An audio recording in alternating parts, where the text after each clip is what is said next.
On my birthday, my son didn't bring a gift. He brought a sentence. He set his fork down, leaned back in his chair, and without so much as a pause for breath said, "You should retire from everything." The air in the room shifted before the words even finished leaving his mouth. They weren't offered with concern, or even irritation. They came like a signed order from someone who had already decided I was no longer part of the living structure of this family. For a moment I didn't move. The roast chicken on my plate might as well have been stone. The chatter around the table blurred into an indistinct hum, and all I could hear was the echo of that word. Everything. My son didn't mean retire from my job. He didn't mean take a vacation, slow down, or enjoy my golden years. No. He was evicting me from relevance, from participation, from the right to belong in the rhythm of their lives. Retire from offering advice, retire from decisions, retire from being needed, retire from being seen. I searched his face for the telltale twitch, the small crack of a smirk that would tell me this was some twisted attempt at humor, some poorly executed joke. But his eyes never met mine. His head tilted down toward the phone in his hand, the faint glow of the screen reflecting off his skin as his thumbs began to tap. I had been erased from the conversation before I even had the chance to speak. Around us, dinner carried on. Plates passed, glasses clinked. Someone laughed at something across the table, and the sound landed like a reminder that my silence had gone unnoticed. No one glanced at me in confusion. No one asked him what he meant. No one stepped in to soften the blow. They just let it sit there, like truth that needed no defending. I took a slow sip of water, partly to keep my hands from trembling, partly to buy time, but time didn't help. The more I thought about his words, the heavier they became, not because they were cruel, but because they came from the person whose life I had once shaped every single day. I remembered the boy who used to follow me around the workshop, asking how every tool worked. The boy who once asked me to walk him to school even when he was too old for it, because it was cold and he wanted the company. That boy had grown into a man who could dismiss me without blinking. When the plates were cleared, my son stood, patted my shoulder, not warmly, not like family, but like you'd pat the hood of a car you were about to sell, and left the table. I stayed in my chair, surrounded by the noise of a celebration that suddenly didn't belong to me.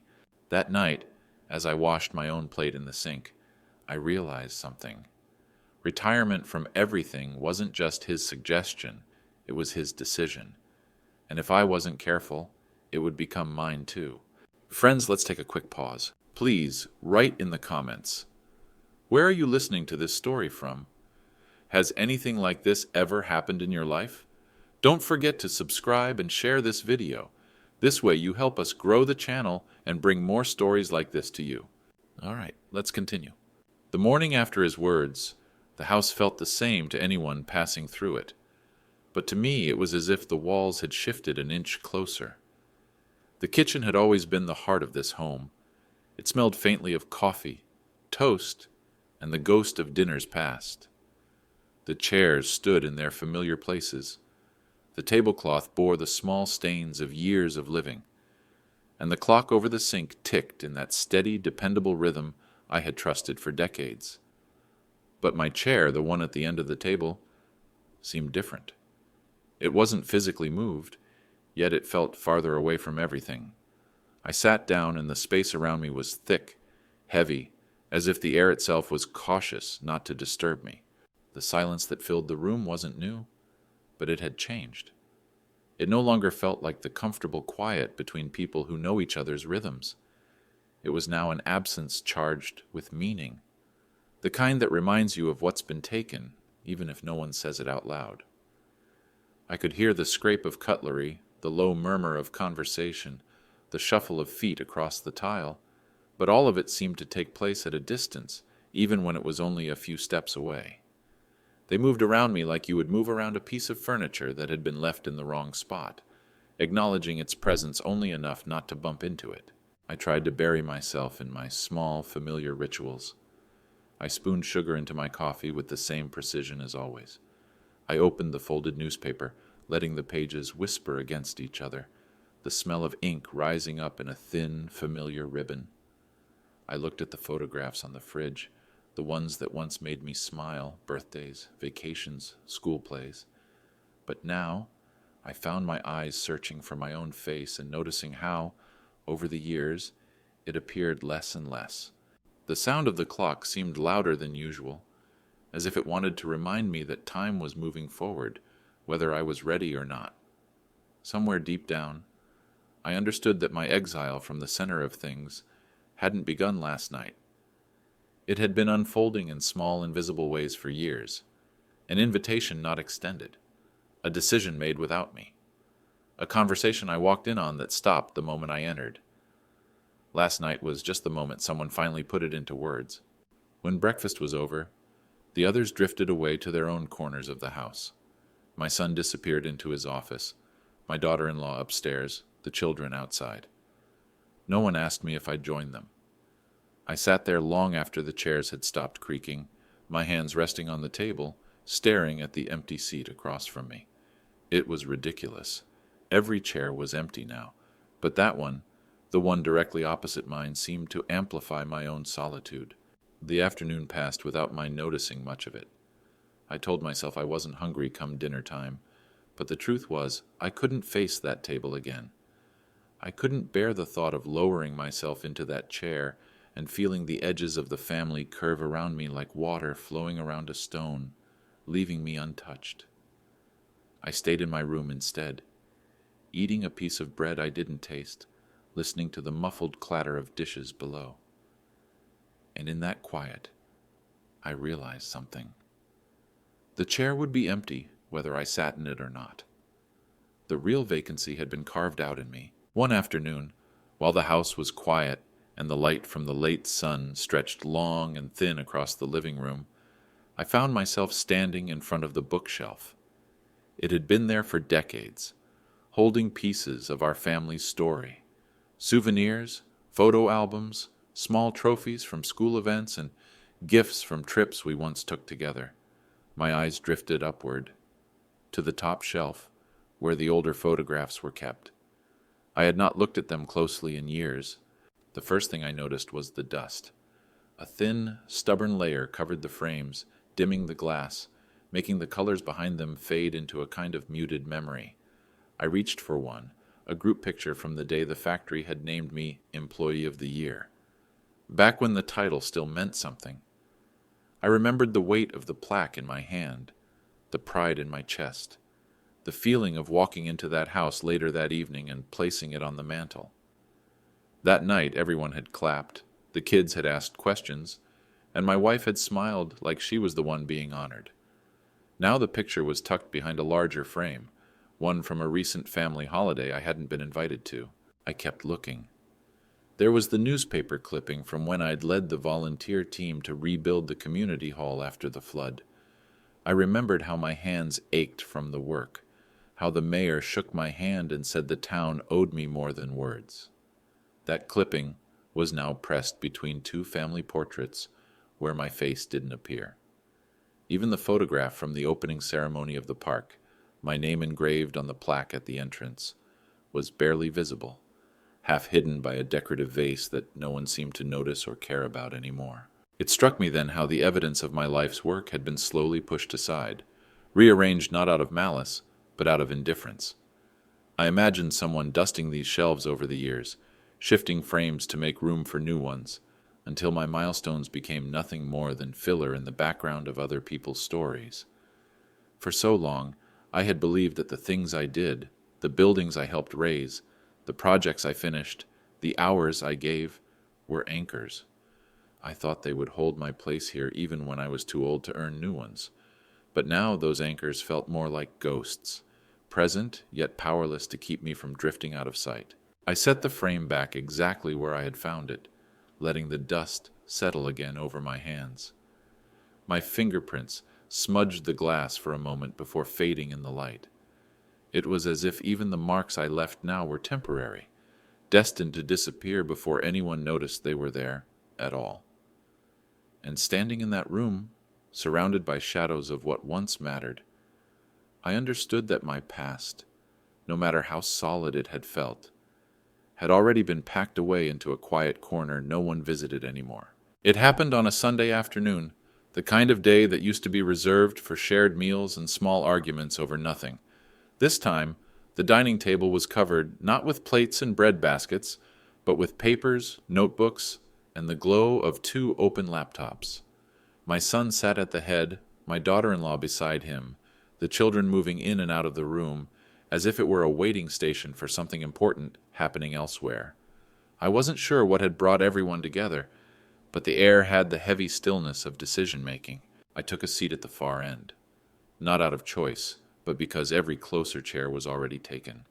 From there, I watched the conversations unfold. Quick exchanges, glances traded like coded messages, the rustle of paper as one document was passed to another. They spoke about budgets, schedules, changes to the house, even plans for the land behind the garage. These were not small topics. They were decisions that would shape the way this home, my home, functioned. And yet, as their voices rose and fell, there was no pause, no turn of a head toward me. At first I waited for the moment when someone would say my name, invite my input, ask a question only I could answer. After all, half of what they discussed was built, repaired, or negotiated by my own hands over the years. But the moment never came. My silence stretched on, not because I chose it, but because there was no place to put words that no one was waiting to hear. The few times I leaned forward, ready to speak, the conversation had already moved 2 steps ahead, leaving my thoughts stranded in my own mind. It wasn't just being left out, it was the sense that my presence was in the way. When I shifted in my seat, chairs scraped subtly away from me, not rudely but instinctively, as though making space for someone who no longer belonged at the center. My son's eyes flicked past me once or twice, not in acknowledgement, but in that brief, unconscious scan people do when checking the room for obstacles. I realized, with a sharp, quiet sting, that I was one of them now, an object to be navigated around. I kept my hands folded, my face calm, even as my chest tightened. I remembered the earlier years when no decision, financial, structural, or personal, was made without a conversation at this very table. I remembered being called into the room because Dad would know what to do. Now the room seemed to bend around me like water avoiding a stone, flowing on without disturbance. By the end, when the laptops closed and the papers were stacked neatly away, I hadn't spoken a single word. Not because I had nothing to say, but because the space for my voice no longer existed. As they filed out, chairs tucked back under the table, I remained in my seat for a while, staring at the grain in the wood. It felt like the first hairline cracks in something I had always thought was unshakable, the structure of belonging. And just like with any crack, it's not the first one that destroys the foundation, it's the knowledge that from here they only spread. It was early winter, the kind of morning where the frost still clung stubbornly to the edges of the windows, and my breath clouded in front of me as I opened the door to the workshop. That smell, wood shavings, machine oil, and the faint tang of metal, was the closest thing I had to a time machine. The walls were lined with decades of my life's work, shelves holding jars of screws sorted by size, chisels and planes resting where my hand could find them without searching. A workbench scarred and burnished by 1,000 small victories. Every mark here was a sentence in a story only I could read. I was planning down a strip of oak, the kind of patient, slow work that asked for steady hands and a quiet mind, when I heard footsteps on the gravel outside. My son appeared in the doorway without knocking, leaning against the frame as though it wasn't a threshold at all, just another corner of the house. His eyes moved over the room in a way that didn't feel like seeing. It felt like measuring space, measuring what it might fetch, measuring what could be cleared away. He didn't ask how I was. He didn't notice the nearly finished cabinet on the bench, the smooth dovetail joints I'd been proud of just a moment before. Instead, his words landed without build-up, without hesitation. Maybe it was time to sell the workshop.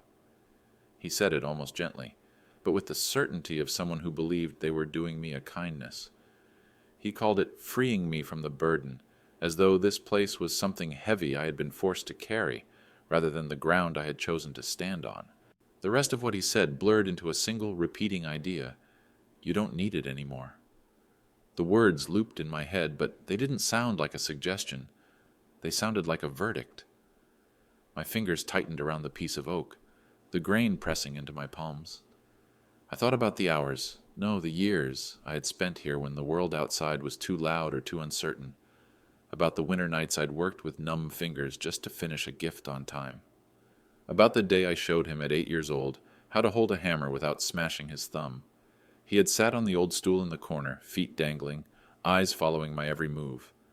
The stool was still there, tucked against the wall, though no one had sat in it for years.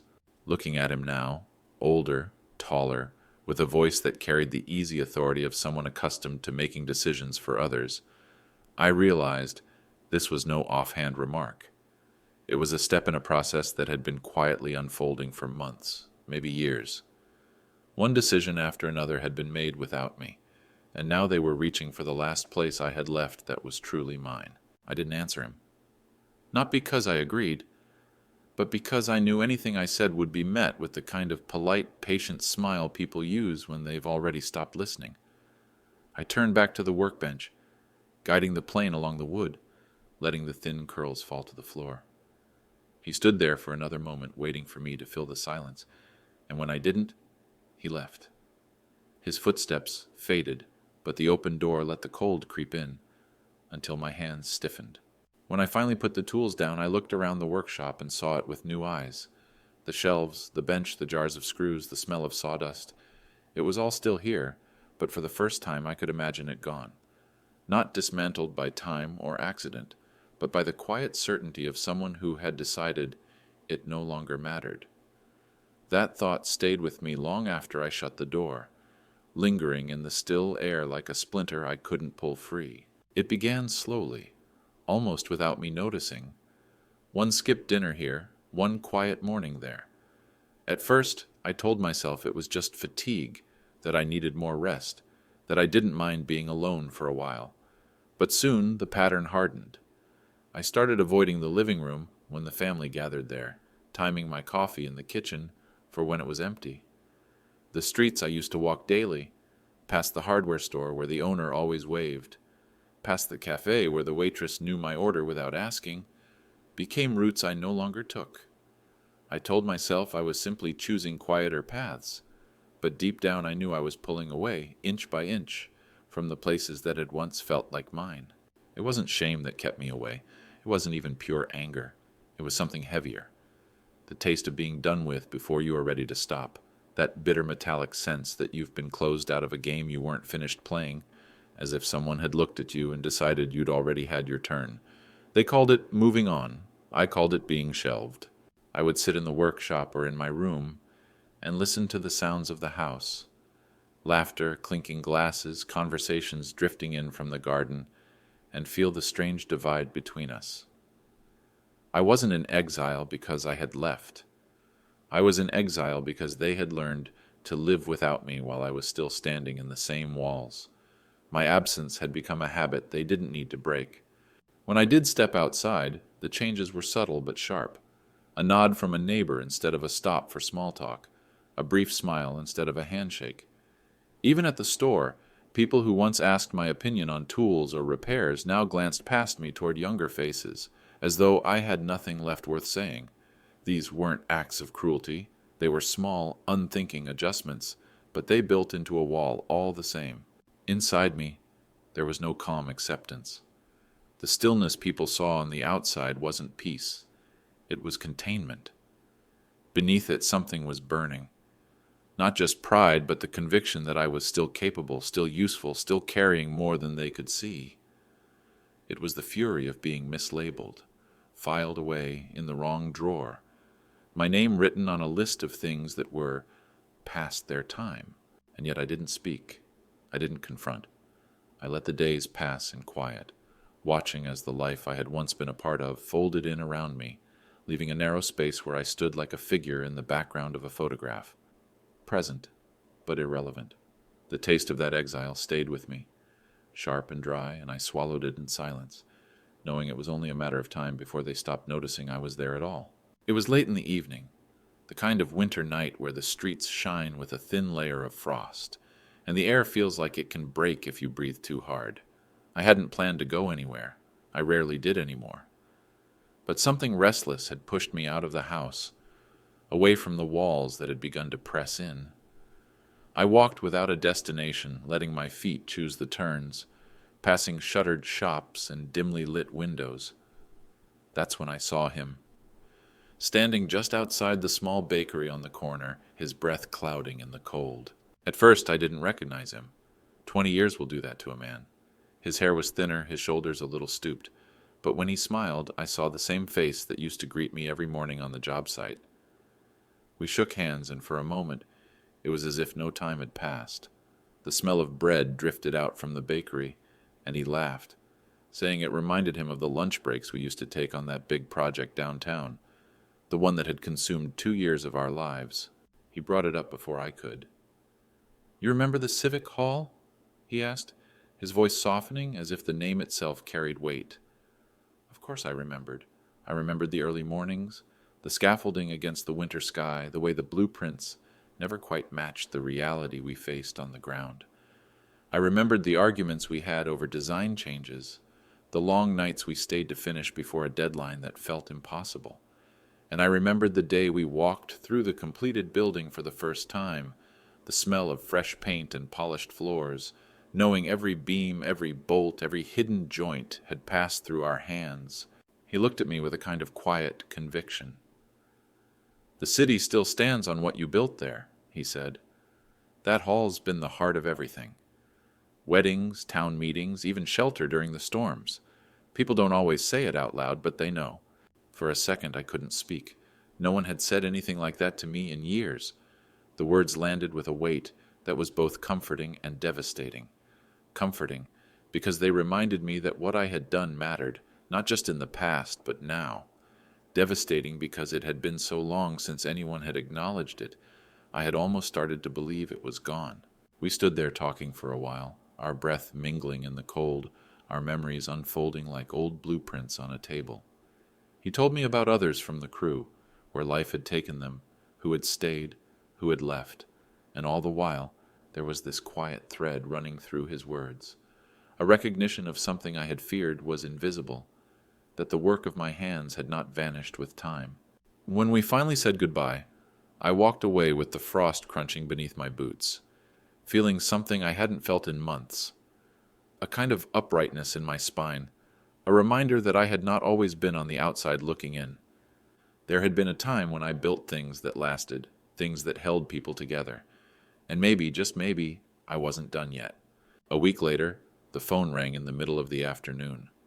I almost didn't answer. These days, most calls weren't for me, and even when they were, they rarely carried anything worth hearing. But something about the unfamiliar number made me pause. I lifted the receiver, expecting a wrong number, maybe a survey, maybe a voice asking for someone who didn't live here anymore. Instead, it was a woman's voice, warm, deliberate, the kind that belongs to someone used to speaking on behalf of others. She introduced herself, said she was calling from the mayor's office. At first I braced myself. My mind went to taxes, paperwork, maybe some bureaucratic reminder about a permit from years ago. But then she said it. They were organizing a ceremony, a public event, and they wanted me to attend. There weren't many details, just a date, a time, and the suggestion that it would mean something for me to be there. Her tone carried no obligation, no forced politeness. There was something else there, something I had not heard in a very long time, respect. Not the casual kind people hand out like spare change, but the rare, weighted kind that makes you straighten your back without realizing you've done it. I didn't ask why. Some part of me was afraid that if I pressed for an explanation, the moment would collapse into something ordinary. Instead, I let her words linger, the shape of them settling into me like warm air into a cold room. After we hung up, I stayed seated for a long while, the dial tone humming in my ear before I remembered to put the phone down. I thought about the last time anyone had asked me to be somewhere for more than convenience, the last time my presence had been sought, not tolerated. Those moments had grown rare, replaced by invitations out of obligation or worse, no invitations at all. This, though, this was different. They wanted me there. Whoever they were, whatever the reason, the request carried the echo of another time in my life, when my name still meant something beyond the walls of my own house. The days leading up to the event stretched out and pulled tight at the same time. I found myself wondering if I still had clothes worthy of a ceremony. I polished my shoes, the leather stiff from disuse, and ironed a shirt I hadn't worn in years. Each small preparation felt strange, as if I were dressing for a part I used to know by heart but hadn't played in a long time. And yet, underneath the uncertainty, there was a current running through me, something close to anticipation. It was a quiet thing, but it moved with purpose, pushing back against the stale air of the weeks before. I didn't know what awaited me at that hall or plaza or wherever they planned to gather. All I knew was that someone, somewhere, had spoken my name with enough conviction to bring me there. And in the space I had been living lately, that was enough to matter. The first rush of surprise from that phone call didn't last long. Within a day, doubt began to creep in, the way dampness seeps into a wall. You don't notice it at first, but soon it's all you can feel. I'd lived long enough to know that invitations like this often came with strings attached. A ceremony could mean anything: a token appearance for a photo op, a background figure in someone else's speech, a name mentioned only to pad a list. The word honor got thrown around easily in public events, but I'd learned how thin it could be, how it could be dressed up to hide its own emptiness. I tried to picture it: a crowded hall, the mayor smiling for the cameras, me standing there like a prop while they talked about community in broad, hollow strokes. Maybe they needed a face from the past to make their story look complete. Maybe they thought having me there would quiet some critic who'd complained about forgetting the old guard. In my mind, I could already hear the polite applause, the kind that rises and falls in perfect time and means nothing at all. Still, I couldn't ignore the flicker of something else, a pull, faint but insistent. I told myself I wouldn't go for them. I wouldn't stand there to make someone else's speech sound better. If I went, it would be for me. Not to be celebrated, but to see for myself if there was still a place in the world beyond my workshop and the walls of this house, where my name carried any weight. In the days before the event, my suspicion followed me everywhere. Each time I imagined the gathering, I saw more reasons to turn it down. But I also knew how many invitations I'd quietly declined over the years, how many doors I'd let close without even checking what was on the other side. Maybe this was just another one, or maybe it was the last one I'd get. On the morning of the ceremony, I stood in front of the mirror longer than I meant to. My shirt was crisp, my shoes shone, but my reflection felt like a version of myself I hadn't met in years. I didn't see a guest of honor. I saw someone testing the strength of a bridge they weren't sure still held. And yet, despite the doubts, despite the suspicion that this might all be empty theater, I picked up my coat, straightened my collar, and stepped outside. The air was sharp, the sky pale. If this was just a formality, then so be it. I wasn't walking into that room for them. I was walking into it to remind myself I could still walk into any room at all. The hall was warmer than I expected, the kind of heat that clings to your coat and makes the air feel close. The moment I stepped inside, the low hum of conversation seemed to shift, not into silence, but into something sharper, an awareness. People's eyes turned, small movements rippled through the crowd, and though no one rushed toward me, I could feel the weight of being noticed. It had been so long since I'd entered a room and felt anything but invisibility that I almost didn't trust it. I moved slowly along the edge of the space, taking in the rows of chairs, the polished wood of the stage at the front, the banners hanging high with the city's crest. And then, through the hum of voices, I caught it, a whisper, low but clear enough to land. "That's him, the one." The words didn't sound rehearsed or perfunctory. They carried the tone of recognition, the kind that doesn't need explanation because the story is already known. Something tightened in my chest, not in pain, but in the sudden rush of memory. For years, I had walked through streets, shops, and family rooms where my name was either forgotten or spoken with the flatness of routine. Now, hearing it in that quiet, reverent way, I felt the faint but undeniable reminder that I had once been more than a presence in the corner, that the work I'd done, the sweat and nights I'd given up, still had echoes here. I didn't turn to see who had said it. I didn't want to break the moment by making it about me or by forcing some awkward smile.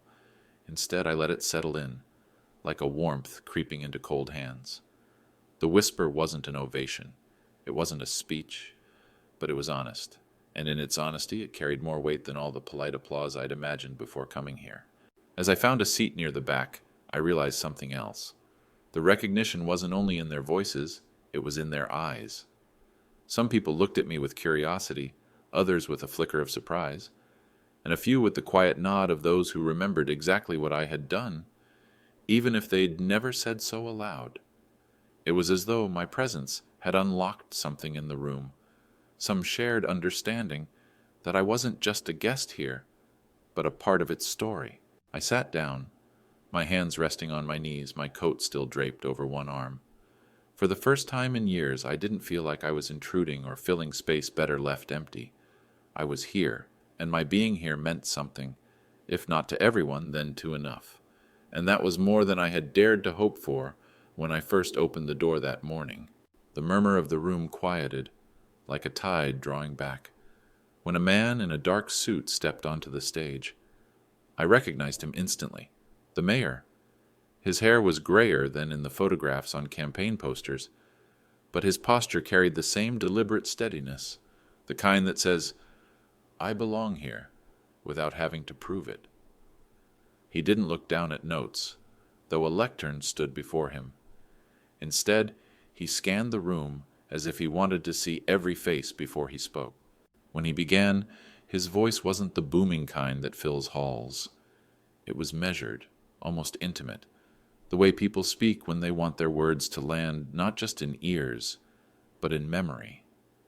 He talked about the city, not in the glossy terms of tourist brochures, but as a living thing, with a pulse made up of its people. He spoke of contributions that never made the headlines, of work done without cameras waiting, of hands that built and repaired long before anyone thought to thank them. And then, without warning, my name was there. It didn't arrive like a footnote. It arrived like a cornerstone, placed carefully into the sentence. He spoke it with the same calm respect as he had for every name that mattered in his story. But when he said mine, something inside me shifted. My name hung in the air, not rushed, not swallowed, but given room to stand on its own. I felt every eye turn toward me, some knowingly, others in quiet curiosity. I didn't move. I kept my gaze on the mayor, though my chest tightened with the strange weight of being seen again, not as an extra, not as a relic, but as someone whose presence here was earned. He went on to speak of a certain project, the kind of undertaking that had demanded more time, patience, and endurance than anyone had anticipated. I knew before he said it that he was talking about the Civic Hall. His words were not just about bricks and beams, but about resilience, about keeping faith in something when it would have been easier to walk away. And though he didn't dwell on it, I could hear the thread that connected those years of work to this moment now, decades later. There was no flattery in his tone, no inflation of the truth to make the story prettier. He simply acknowledged what had been done and who had done it. And in that simplicity, the recognition felt real. I could feel the old doubts, the ones that had followed me here, slipping back, replaced by something steadier.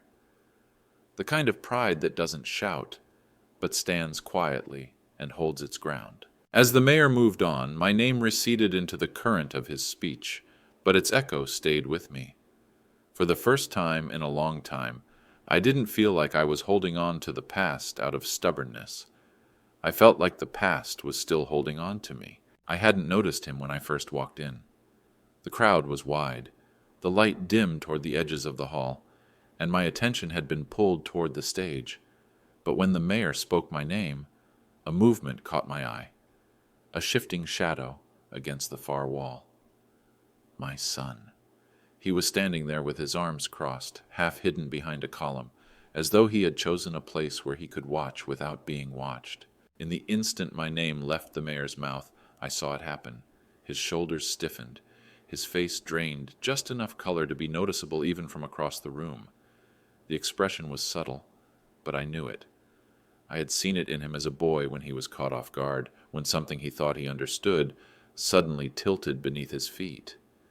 His gaze, which had been moving over the crowd, dropped to the floor, as if avoiding mine or anyone else's. There was no anger in that moment, no overt shame, just the raw, undeniable flicker of recognition. Recognition that whatever story he had been telling himself about me, about my place, wasn't as complete as he thought. Recognition that the version of me he carried in his mind, the one quietly moved aside, retired from relevance, was not the version these people in this hall seemed to know. The mayor kept speaking, his voice weaving through the room, but I found myself caught between listening and watching my son. Every so often his jaw shifted, tightening and loosening, like he was holding back words he wouldn't say here. Around him, people turned their heads toward me, clapping softly when the mayor paused. A few even looked at my son, perhaps making the connection between us, perhaps wondering why he wasn't standing closer. I didn't try to hold his gaze. I let him have the space to feel whatever was moving through him. But inside me, there was a quiet shift, not a victory, not a surge of triumph, but a deep and steady current of something I hadn't expected to feel toward him again in this way. Patience. Patience, to let the truth of this moment work its way past pride and assumption, the way water works its way into stone. In the back of my mind, I thought about all the years between us, about the small decisions and unspoken disappointments that had built the distance we lived with now. But seeing him there, caught in the same air that carried my name, I knew this moment wasn't about repairing everything. It was simply about the fact that he was here, that he had heard, and whether he admitted it or not, the sound of my name in that room had reached him. The speech drew to a close, and a low wave of applause rolled through the room. The mayor stepped down from the lectern, his pace unhurried, each step carrying the weight of intent. I sat very still, unsure if he was moving toward someone behind me, until the crowd seemed to part in subtle shifts, leaving a clear path straight to where I sat. His eyes were fixed on mine, not in the polite, detached way officials often look at strangers, but in a manner that said he knew exactly who I was and why I was there. When he stopped in front of me, the noise in the room dimmed into something almost unreal. He held a small box in his hands, the kind that looks heavier than it is because of what it contains. It was wrapped in deep, worn velvet, the edges softened by time and handling. He turned it slowly in his palms before opening it, and the light from the chandeliers above caught on what lay inside, a medal, round and solid, the kind you could feel the weight of even without touching. It wasn't just metal and ribbon, it was years of mornings that started before dawn, years of calloused hands and stubborn deadlines, years of standing in the rain on job sites, of holding lines steady when others faltered, of building not just structures but trust. I could see pieces of my life in its surface, the civic hall, the park gates, the bridges whose steel bones I'd helped set in place. It was the tangible shape of work that had outlived the days it was done. The mayor didn't give a speech here, not for this part. He didn't need to. The act itself was the statement. He placed the box in my hands with a grip that lingered just long enough to make it clear. This wasn't ceremonial formality for him, this was personal recognition. Around us, the room had gone quiet in that particular way crowds do when they're leaning in, when they know something worth remembering is happening. My fingers closed around the velvet, feeling the cool metal through the fabric. For a moment, the world seemed to pause, the sound of breathing and shuffling chairs falling away. It felt like standing in a narrow beam of light, not for glory, but for clarity, to see, for just that instant, that what I had given hadn't disappeared into the cracks of time. I didn't look toward the wall where my son stood. I didn't need to. This wasn't about showing him or proving anything. This was about holding, for the first time in years, something that confirmed what I had always known in my bones, that my work had mattered, that my presence had left a mark too solid to be erased. And as I sat there with the medal in my hands, the moment stretched, not rushing forward, not slipping away, just existing, vast and still, like it could hold me there forever. The sound began as a murmur, hands meeting hands somewhere in the middle of the room, then a few more joining, until it rolled outward like a slow gathering tide, and then it broke, full and unrestrained, the kind of applause that fills every corner of a space, not because it's expected, but because it can't be helped. People were on their feet now, the scrape of chairs against the floor swallowed by the swell of sound. I've heard polite applause before. It's easy to recognize, the rhythm too even, the volume carefully measured, the smiles thin and drifting elsewhere. This wasn't that. This had weight. It came from people who remembered, who knew the work and the years behind it, even if they'd never said so out loud. I could see it in their faces, the nods, the unguarded grins, the way some leaned forward slightly, as if to make sure their clapping reached me. These were not strangers in spirit, even if I couldn't place every name. And in that wave of sound, I heard more than just hands striking together. I heard the mornings when I'd left before sunrise, the nights I'd come home long after dark. I heard the strain of lifting more than I should have, the stubbornness that kept me at the site when others had gone home. I heard the quiet moments when no one was watching, and I kept going anyway. This was all of it, returned. Not as payment, not as reward, but as acknowledgement.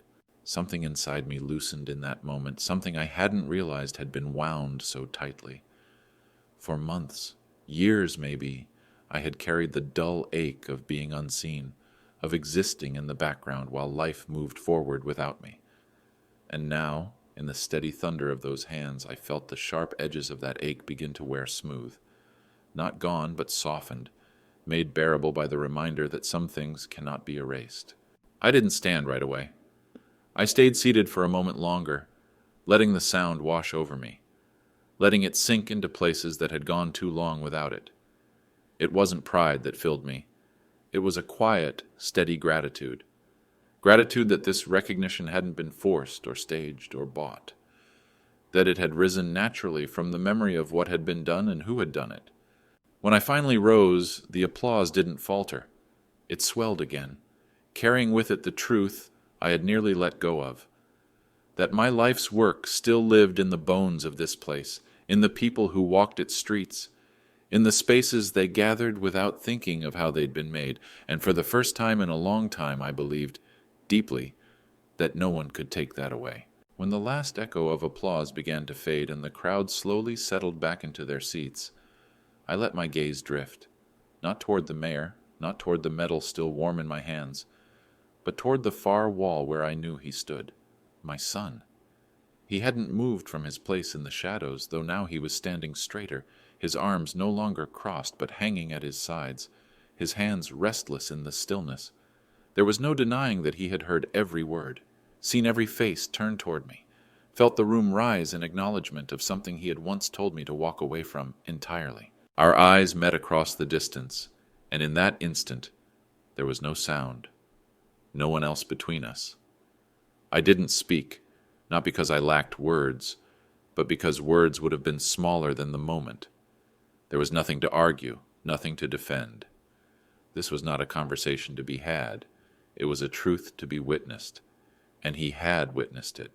I saw it in the way his gaze held mine, not defiant, not dismissive, but steady, as if he was looking at me fully for the first time in years. The metal in my hands felt heavier than its weight in metal, not because it was proof of something I'd done, but because it was a reminder of something I had never stopped being. It wasn't a trophy for endurance, it was a marker, a quiet testament that what I had built, given, and stood for was still here, still part of the bones of this city, still part of the lives that moved through it every day. I didn't need to hold it up or show it to him. He had already seen enough. In that silent exchange, I knew he understood. That I had not retired from everything, as he once told me I should. I had simply refused to leave the place where my hands, my years, my stubborn will had laid down a foundation too deep to uproot.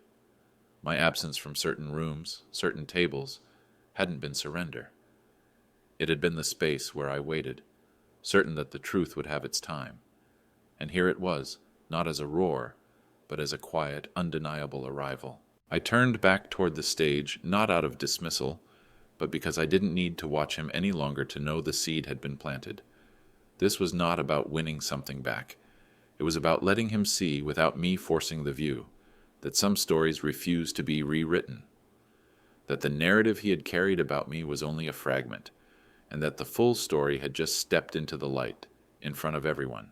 When I finally left the hall, the air outside was crisp, almost sharp, carrying the faint scent of winter wood smoke. I walked slowly, the metal tucked safely in my coat pocket, its weight both grounding and liberating. I thought of the years behind me, the moments lost, the walls I'd been pushed to, and I realized that none of it had ended here, not my work, not my name, not my place.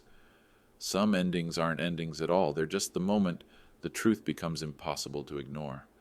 And as I stepped into the cold night, I carried that truth with me, knowing it would outlast both of us.